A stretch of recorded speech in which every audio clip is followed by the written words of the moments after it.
The BC Lions played their best game of the season last week against Hamilton. They'll need another great effort tonight at Taylor Field.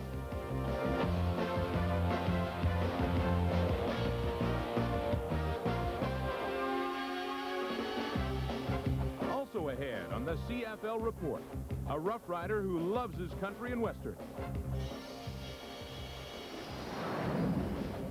A former Lion who seems to be doing quite well.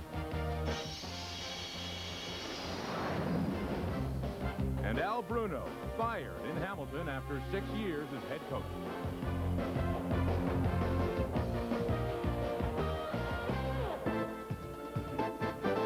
Can't ask for better weather than we have at Taylor Field in Regina on this final day of September. 15 degrees Celsius. Northwest winds at 26 kilometers an hour, but they'll gust a little higher than that. No chance of rain at all. It's a glorious Sunday afternoon, and we're so glad you could join us here at Taylor Field to watch the British Columbia Lions and the Saskatchewan Roughriders. Hi, everybody. I'm Peter Watts. The Riders come into this game at 6-6 in third spot in the West. The Lions, with a record of 3-8-1, they're fourth, but they still think they can catch the Riders before the season ends. It's only his second game as BC head coach, but this could be the game of the year for Bob Obilevich and his Lions. With 6 games to play, the Lions are 3 games back of Saskatchewan for the final playoff spot in the West Division. A win, and they're still in the hunt. A loss, and they would be all but eliminated from playoff contention. This game offers the Rough Riders a chance for revenge. These two teams met 6 weeks ago here at Taylor Field, and the Lions stunned the Riders 32-30. This game also gives Saskatchewan a chance to win back some self-respect after being humiliated by the Winnipeg Blue Bombers 36-7 last week. The keys to the Lions' hopes, their quarterback tandem of Joe Paopao and Doug Flutie. Paopao, in spite of the Lions' poor record, has been consistent all year, throwing 13 touchdown passes and just 6 interceptions. Flutie has not been as effective, but he's starting to get used to the CFL game and was sharp in his last game, completing 13 of 17 passes. As for Saskatchewan quarterback Kent Austin, there is no doubt in his 4th CFL season, he is very comfortable with the Canadian game. Austin leads the league in passing yardage, and he'll be ready and willing to increase that lead in front of the Taylor Field faithful today. 5 points to make up in the standings with 6 games to go. Possible, but it'll take some work. Can they get the job done against Saskatchewan today? Let's find out what John Wells and Leif Pedersen think on that subject.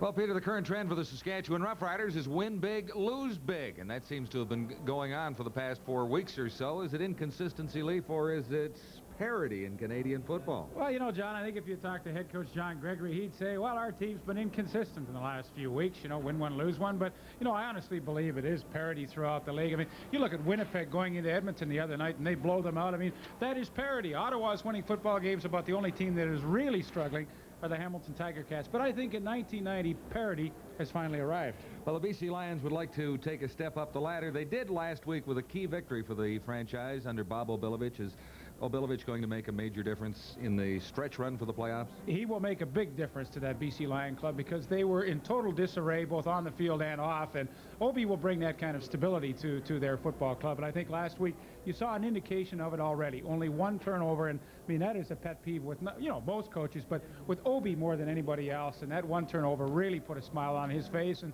if they can do that again this afternoon, they stand a good chance against Saskatchewan. Yeah, yes, and if the form chart prevails, we should see a pretty good one here this afternoon, Peter. Bob Obilevich has some pretty good people to work with, especially at the receiving corps. One of them is on Meet the Players this week.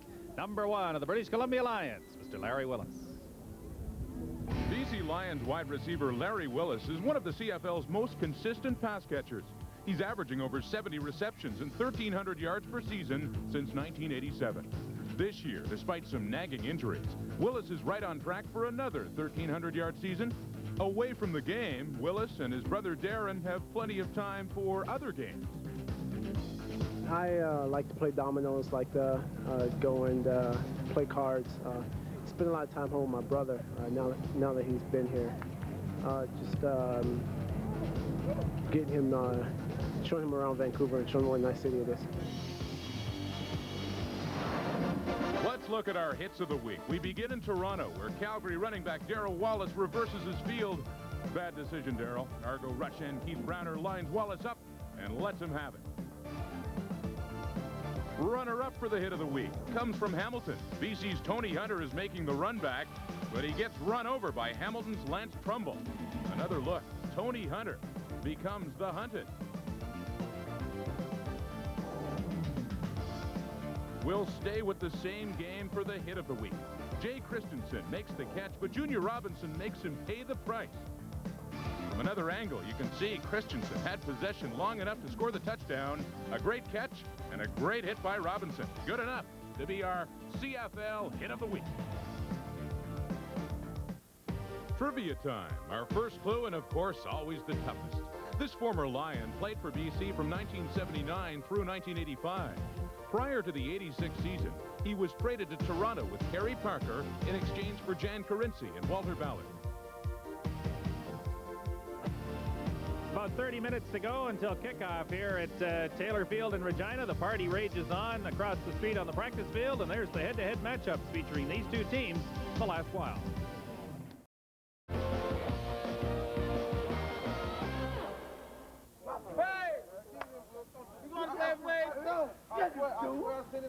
Hi, my name's Dan Sellers, and we're on an excursion to see Public Enemy. Where's the other guy? This is Derek McAdoo, number 19. He's awesome. He's a stud. He's the man.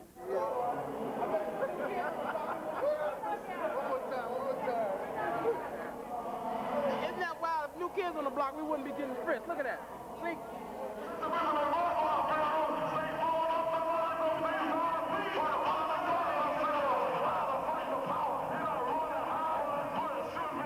Okay, this is Derek McAdoo and the rest of the Tiger Cats. After the Public Enemy concert, we all had fun here on TSN.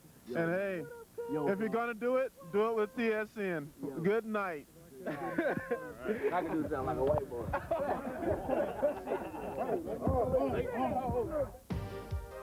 Our second clue. He was born in Vancouver and played his college football at Simon Fraser University. In his 9-year pro career, his best season was 1982 when he was a CFL All-Star. Just a few minutes before game time here at Taylor Field, happy for a chance to visit with Kent Austin, who's about to take page 73 of the Ryder Fact Book and rewrite it this afternoon. Ronnie Lancaster set some great marks for passes attempted and completions back in 1976, 14 years ago.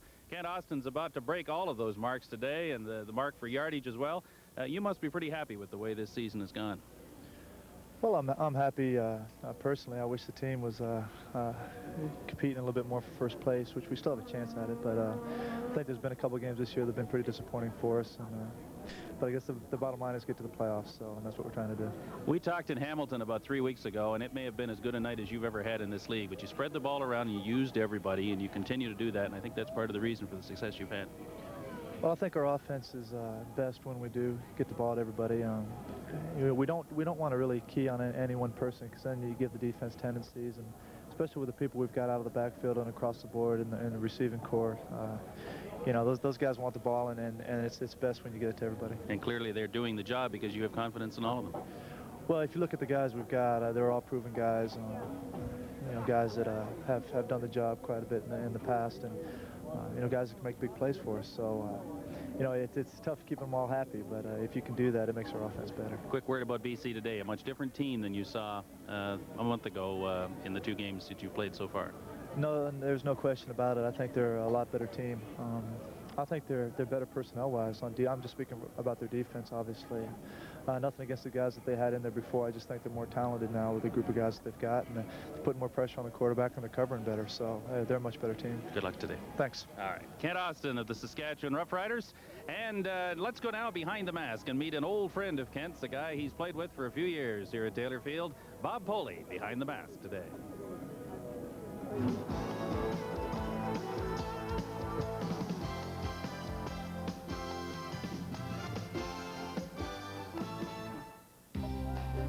Saskatchewan Roughriders offensive lineman Bob Poley has been strapping on his chin strap for some time now. Born and bred in Saskatchewan, he spent most of his 13-year career with the Green Riders. And like any good Saskatchewan player, he's tough. He's successful. And above all, he's not afraid to have a little fun. Got a good shot of him? Start some offensive strategy.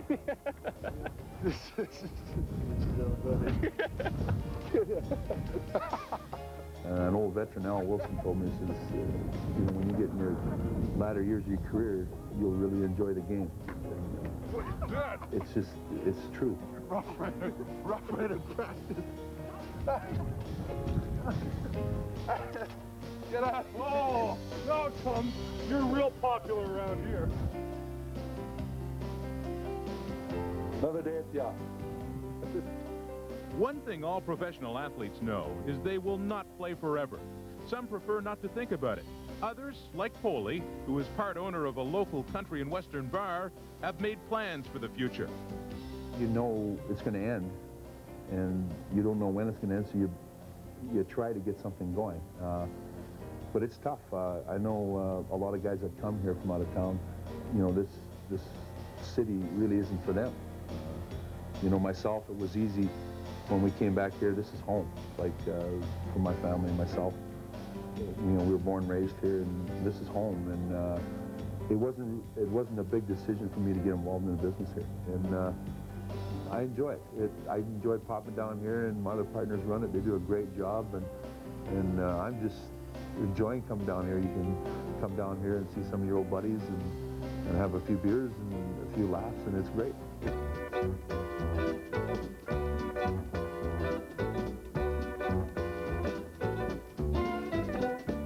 I suppose people remember you a little bit more too about that I played football, and some people will meet me down at the bar here and say, "Oh, I heard you're one of the owners of the bar." And yep, and that's exactly right. You know, it's going to be different. It's going to be interesting, and I'm kind of looking forward to it.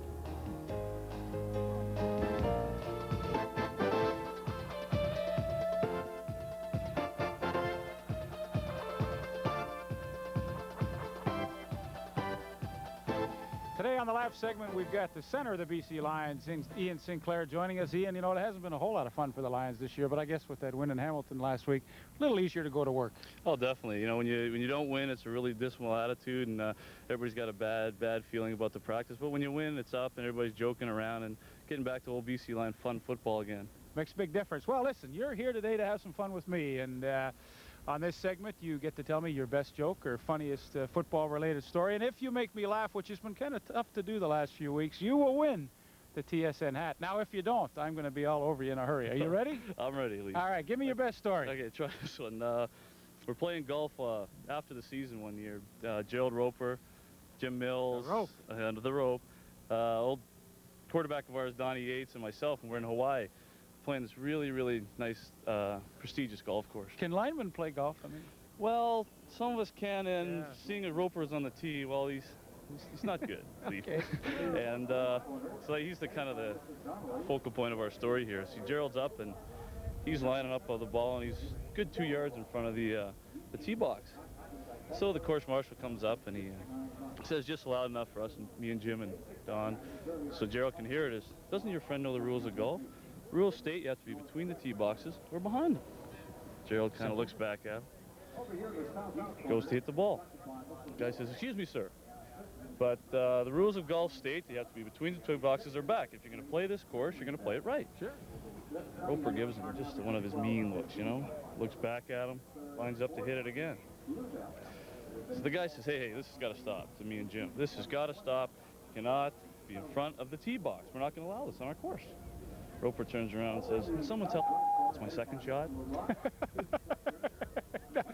That's good.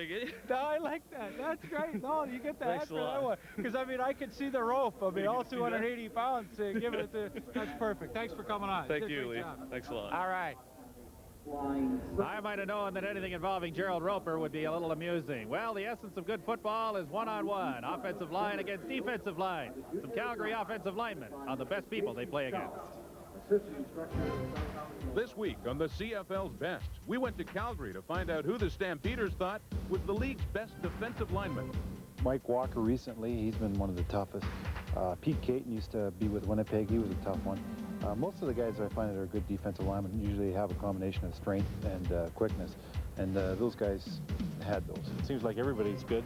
Stu Hill up in Edmonton, and and James Parker are the ones that come to mind, you know, that I've played against this year that are really outstanding ball players. And, you know, Mike Walker. I mean, there's an awful lot of guys that are excellent athletes and excellent ball players and play their positions well. You got Stuart Hill and Greg Stuman, you know, Grover Covington still playing. So, you know, there's still, each team has, you know, quite a few good pass rushers. So. Linebacker Dan Rasevich is one of the mainstays of the solid Saskatchewan Rough Rider defense. He's also one of 4 Simon Fraser alumni playing for the Riders. The others are Glenn Suter, Greg McCormick, and Orville Lee. Rasevich had a lot of memorable games at SFU, but there's one in particular that he will probably never forget. We were playing some team in Oregon. I think it might have been like Oregon Tech, and I forgot my football helmet. And we got down there, and our head coach, Chris Beaton, he wasn't too happy about it, so I ended up using our backup quarterback's helmet for the game. You know, and I had like 2 bars across the face, and I was playing middle linebacker, and it happened to turn out that I had the best game of my college career. I ended up with 23 tackles, broke a school record, and had a quarterback sack over interception, a fumble recovery. And you know, it's funny, I guess, maybe I was so scared of the coach, you know, what he thought about me forgetting my helmet, that I played the best game of my career. Maybe I should do that here. We're 18 minutes away from the kickoff here at Taylor Field. A couple of youngsters showing the colors of their favorite network. We'll be back.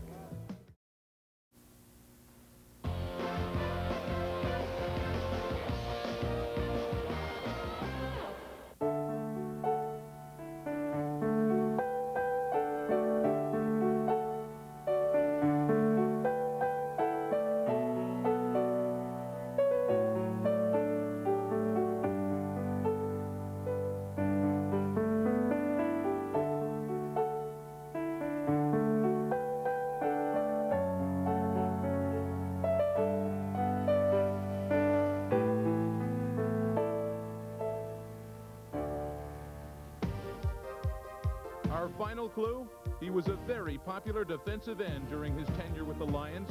He was best known for his colorful shoes and unusual haircuts. The answer is Nick Hebler. He was a great player and added a lot of color to the CFL in the 80s. He would have loved to have been here today, for this game featuring 2 teams he used to play for. He hasn't been gone that long, and he definitely has not been forgotten. Nick Hebler, born and raised in Vancouver, this defensive lineman fulfilled a childhood dream when he joined the BC Lions in 1979. It was what I always wanted to do as long as I could remember. I wanted to be a professional football player, so I was just content with making $18,000 a year and breaking my back every game. Hebler was a CFL All-Star in 1982, but the highlight of his career was a Grey Cup in 1985.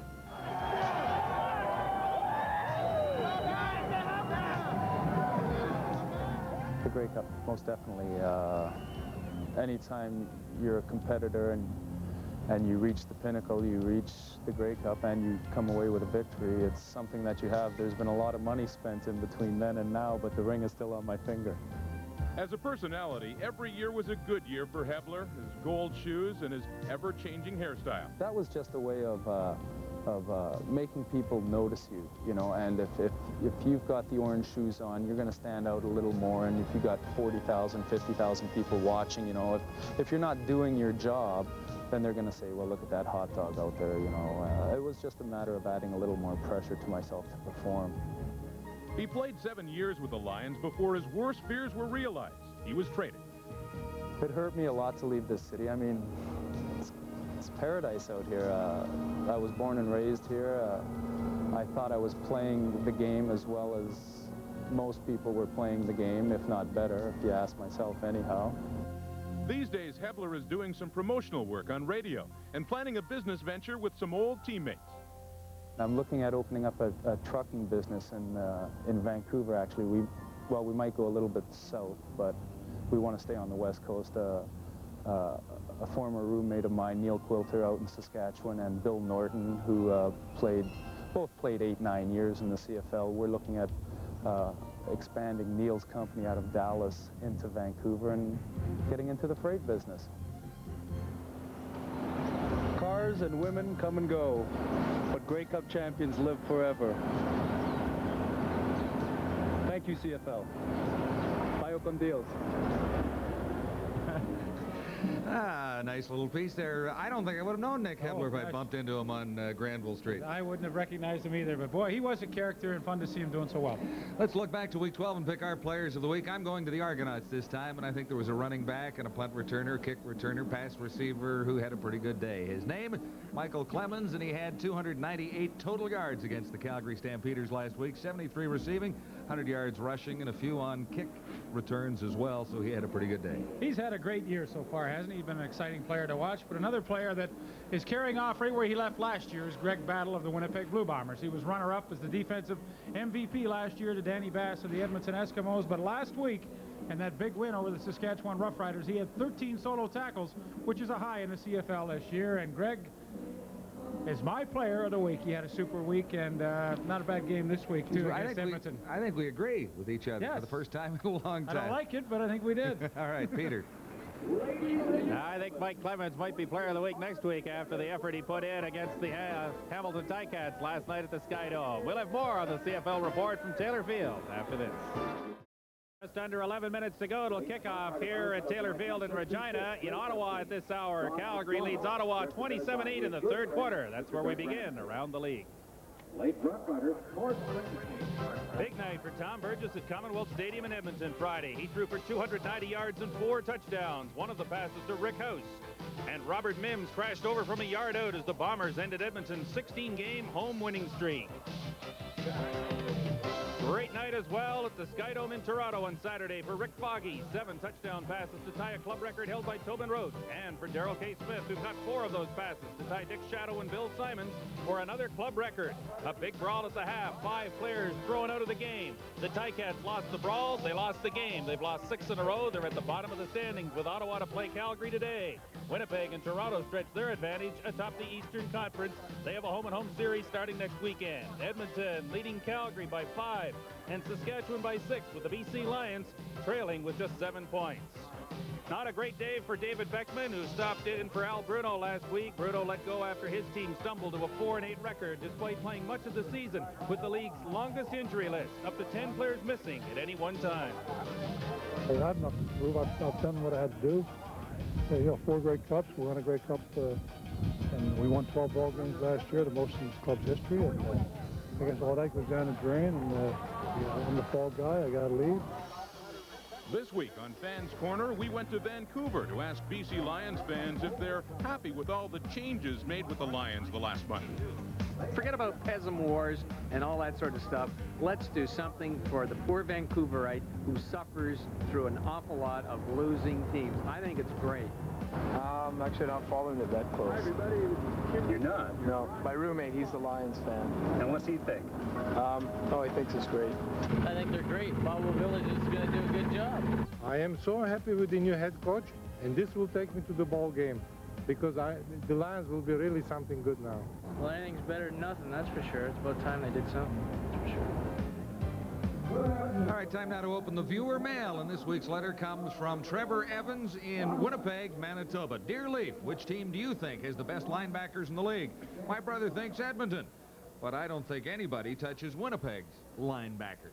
All right, you're on the spot. You'll have to get off the fence right now. Trevor, it's easy to pick Winnipeg. They play a 3-4, they got 4. Everybody else only uses 3 linebackers, But, boy, your brother's got a good point. How about Danny Bass, Larry Ruck, Jeff Braswell? That's a pretty good group. And, of course, in Winnipeg, with James West and Tyrone and Greg Battle and Paul Randolph, whoever's playing. I think, BC's got a good group. Landry and Pless and Alondra Johnson. But, you know what, Trevor? I'm not going to sit on the fence. I'm going to go with you, pal. I think the Bombers got the best group of linebackers in the league. All right, I'm proud of you. Proud of you for taking a stance. All right, if you've got a thought or a comment or a letter, address it to us, care of CFL Questions, 1155 Leslie Street, Don Mills, Ontario. And Leaf will answer the viewer mail next time. That's it for the CFL Report from Taylor Field in Regina. Local blackouts in effect for the British Columbia Lions and the Saskatchewan Roughriders coming up next on TSN.